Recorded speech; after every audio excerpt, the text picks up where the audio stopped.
Imagine the figure. He is standing on the corner of a metropolis that pulses with haste and indifference, swallowed by the incessant noise, by the icy flow of urgent emails, and by the silent pressure of having to be, do, and deliver more. He is not a medieval warrior in armor, but a modern man, wrapped in a suit or worn-out jeans, carrying the invisible weight of expectations. He is you on a bad day, at the exact moment when the door you hoped would open closes with a deafening bang. But before we proceed, I want to welcome you to Letters to the Stoics. Please subscribe, like, share, and comment with your life experiences, because sharing situations we've lived through helps lift the weight of feelings and events that hurt us from our shoulders and contributes to our growth and evolution. And don't forget to hit the notification bell to receive the good news. You know exactly what I'm talking about. It's not just the rejection of a project or the loss of a business opportunity. It is that subtle but painful cut into the fiber of your pride. It is sarcasm disguised as criticism at a family gathering, the look of disinterest from that important person, or the sepulchral silence that accompanies your effort when it is completely ignored. That moment when the ego, the fragile part of us that craves external validation, begins to bleed. The world suddenly seems like a cold place, dedicated to testing your patience and your self-confidence. In that exact instant, the instinctive reaction is panic, anger, self-pity, or the desperate impulse to prove your worth, to chase after lost recognition.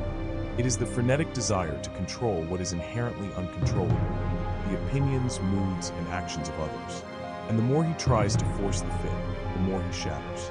He turns into a ship adrift, whipped by waves he cannot command, feeling that the compass of his life is in the hands of strangers, subject to the whims of third parties. But there is a philosophy, forged in the heat of adversity and tempered by reason, that offers an escape route. A school of thought that turns the universe's no, not into a dead end, but into a powerful catalyst.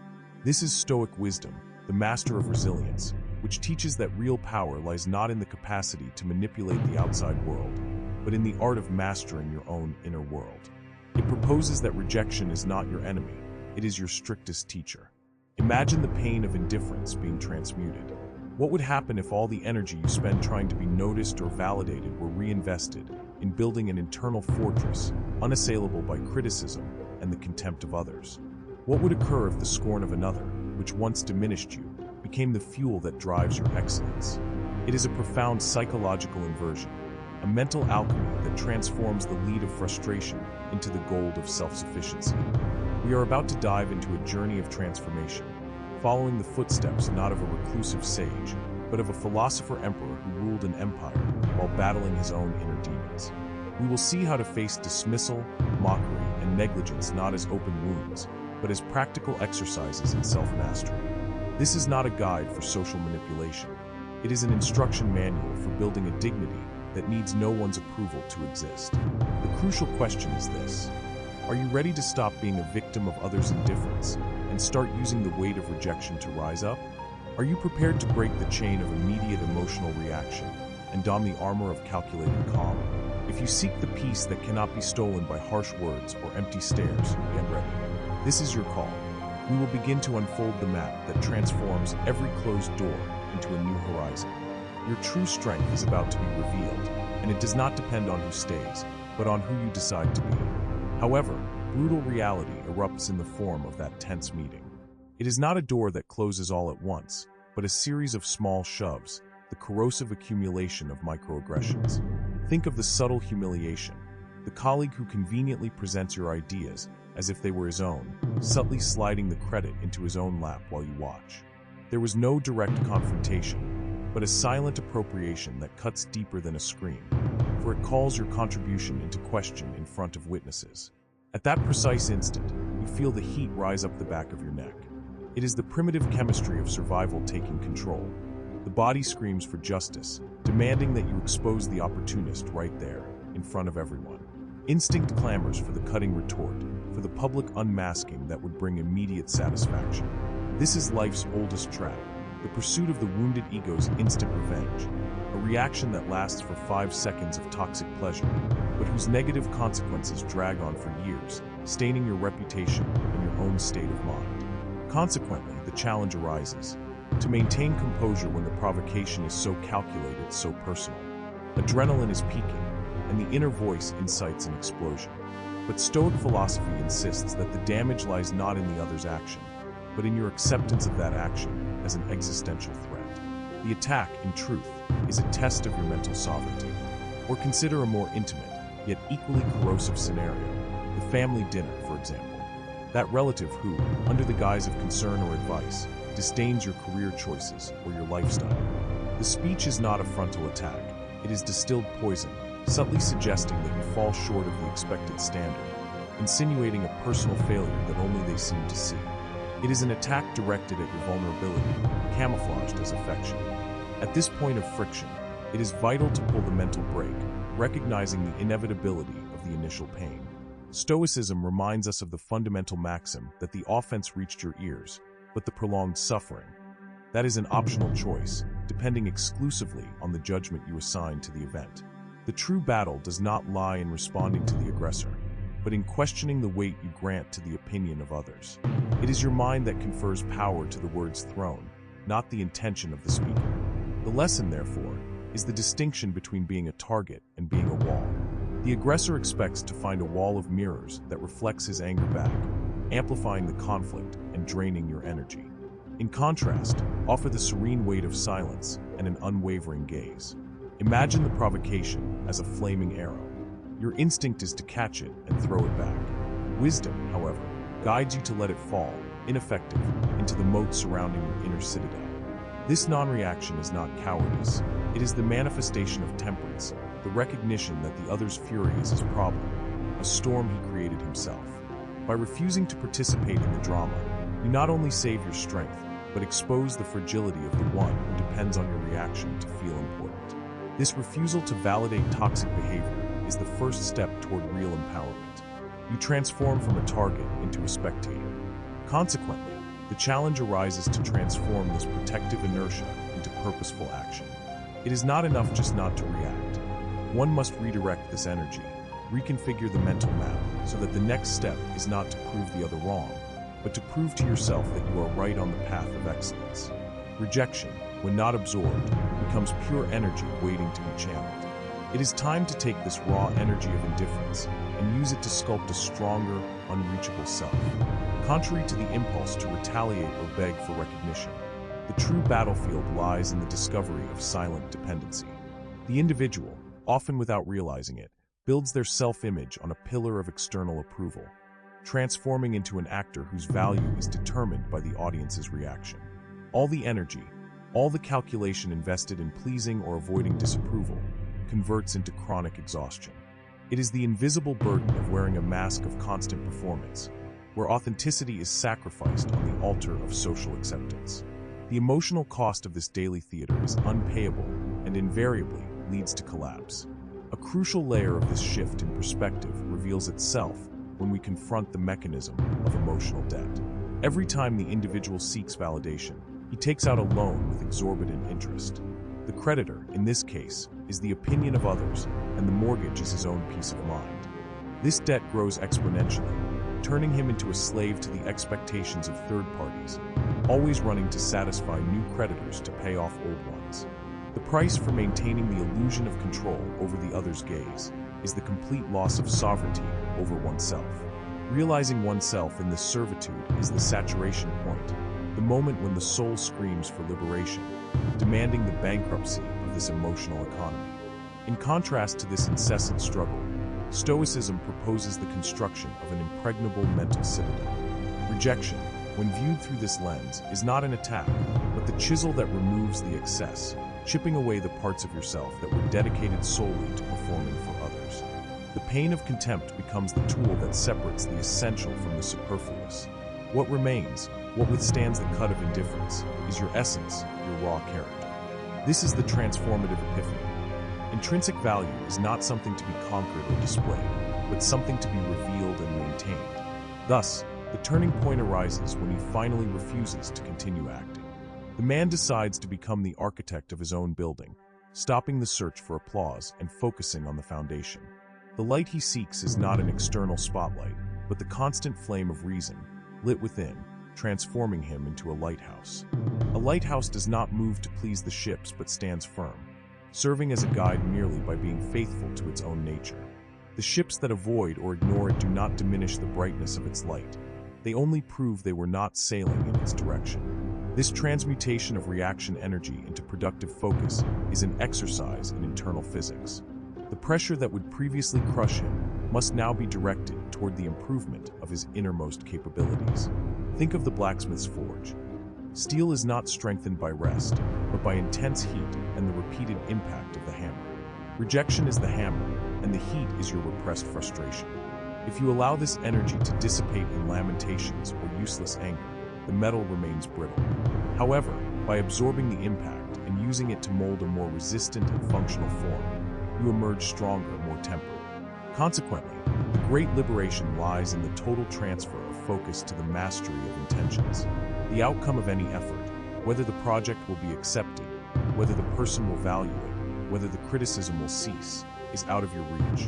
What is entirely under your command is the integrity of your effort, the dedication to the process, and the purity of your motivation. This is the only metric of success a Stoic accepts. Having acted with virtue, with excellence, with purpose, regardless of what the world returned.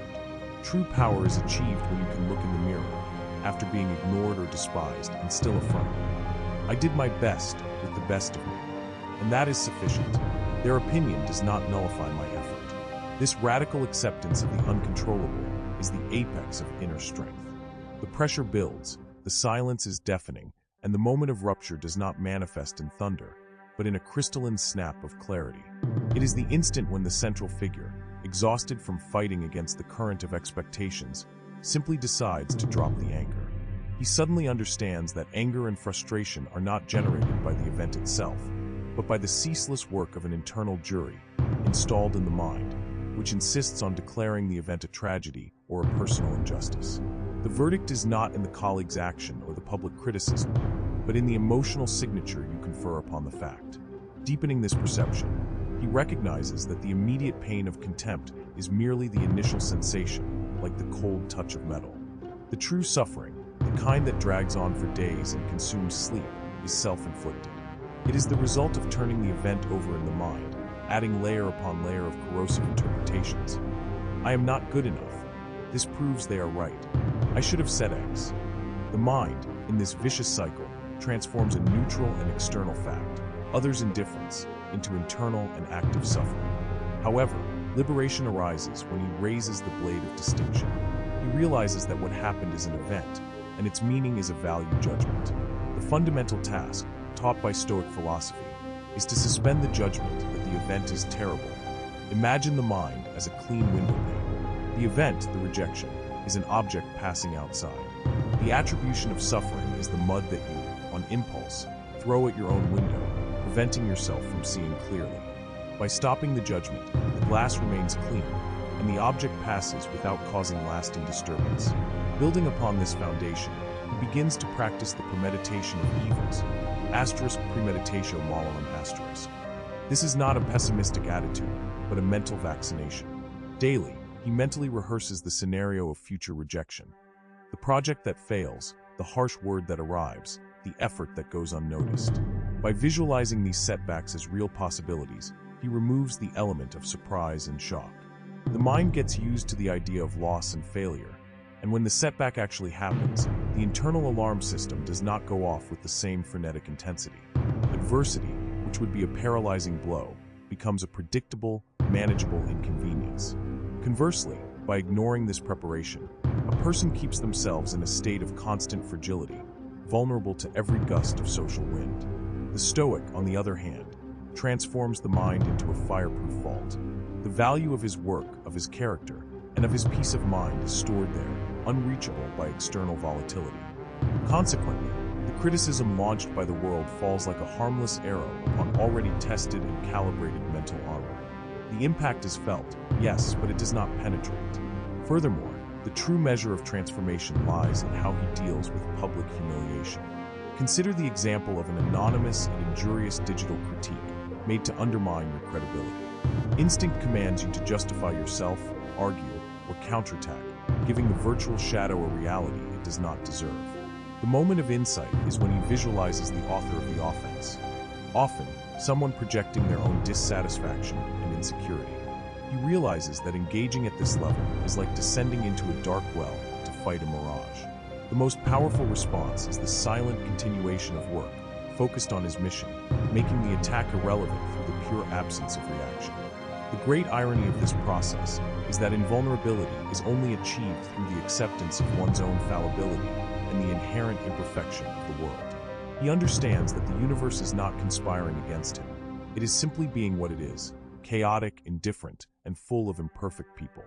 His power lies in stepping away from the illusion that he needs to fix this chaos and embracing the responsibility for his own response. This stillness, this unwavering focus on what is just and productive, is the apex of Stoic calm and the guarantee that his strength will no longer be drained by battles he never needed to fight. Freedom is the price paid for the absence of emotional dependency. Reflecting on this journey so far, we realize that the path trodden is less a road of resistance and more a route of reorientation. What began as a struggle against the tides of indifference has gradually transformed into the mastery of hoisting one's own sails. Our mental compass, once oscillating under the magnetism of external approval, now points firmly to the north of self-sufficiency. The convergence of principles lies precisely in the perception that strength is not an act of external defense, but a work of internal architecture. Every decision to withhold a thoughtless reaction, every refusal to cling to a corrosive judgment, contributes to the solidity of this fortress. It is the cumulative effect of small silent victories, invisible to the world, but monumental for the spirit. Imagine a dam being built. Each stone, each layer of concrete, does not seem significant in isolation, but the final structure withstands the fury of an entire river. Such is our resilience. In the face of these discoveries, the specter of rejection begins to dissolve. We stop seeing it as a severe judge and recognize it as a mere indicator of misalignment. The world's no is no longer a sentence on your value, but cold and impersonal feedback that simply signals, go another way. The sage takes no offense at the map, he adjusts the route. This is the essence of Stoic intelligence, pragmatism elevated to the art of living. Instead of drowning in the well of self-pity, the focus shifts to action. The energy released by cutting the ties of emotional dependency cannot be wasted. It must be the dynamo that powers continuous improvement. It is the moment to take the metal tempered by adversity and turn it into a sharp, useful, and powerful tool. Vanity seeks recognition. Virtue seeks excellence for the sake of excellence. Work thus becomes its own reward, immune to the fickleness of applause. The great secret revealed is that the pursuit of calm is paradoxically one of the most active exercises a human being can undertake. It requires constant vigilance not to allow external noise to infiltrate the sanctuary of reason. The practice of suspending judgment on others' malice is a muscle that must be exercised daily. By doing this, we are not forgiving the offense, but we are indeed declaring our independence from it. The change of pace now imposes itself. The time for introspection is running out.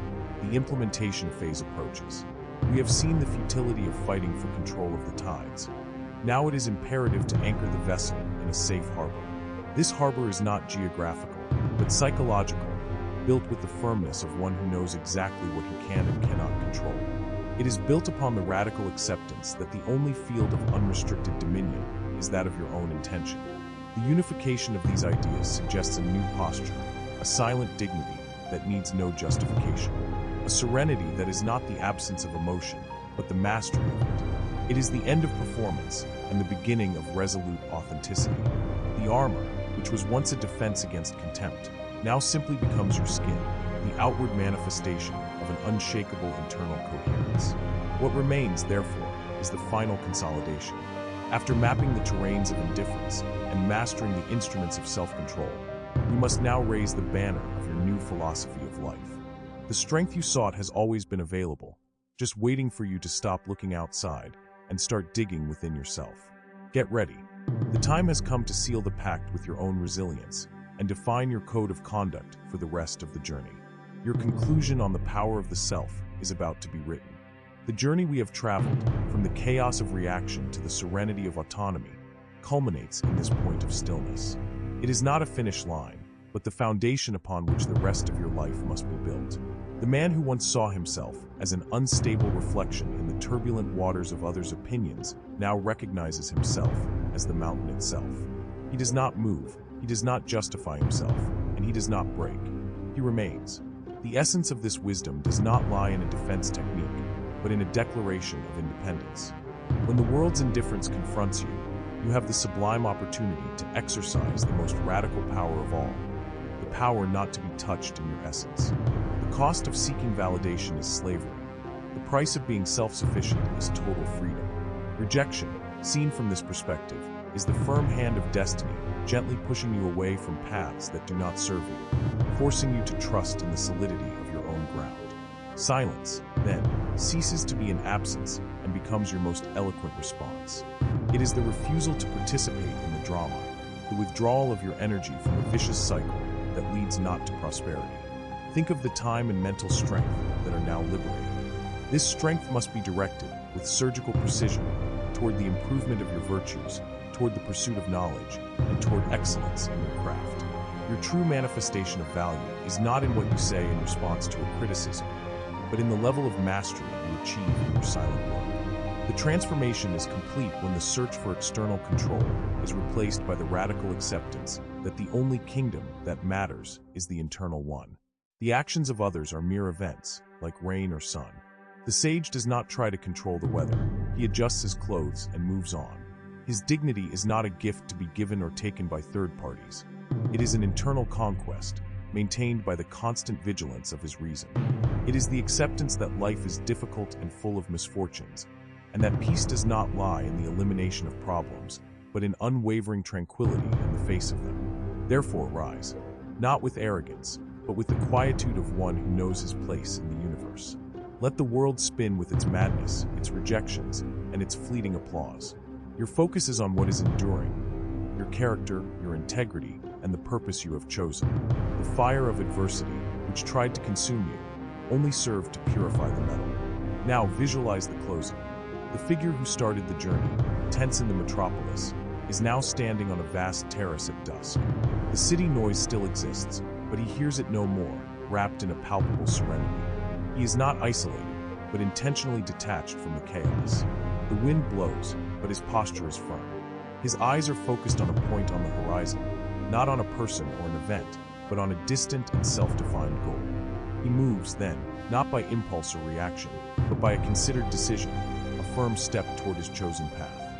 His face bears the mark of effort, but his mind is at rest. He picks up a stone from the edge of the terrace, a simple, common stone, and lets it go. It falls into the void, harmless. He watches the fall, without reaction, without judgment. What falls is out of his control. What remains is all that matters.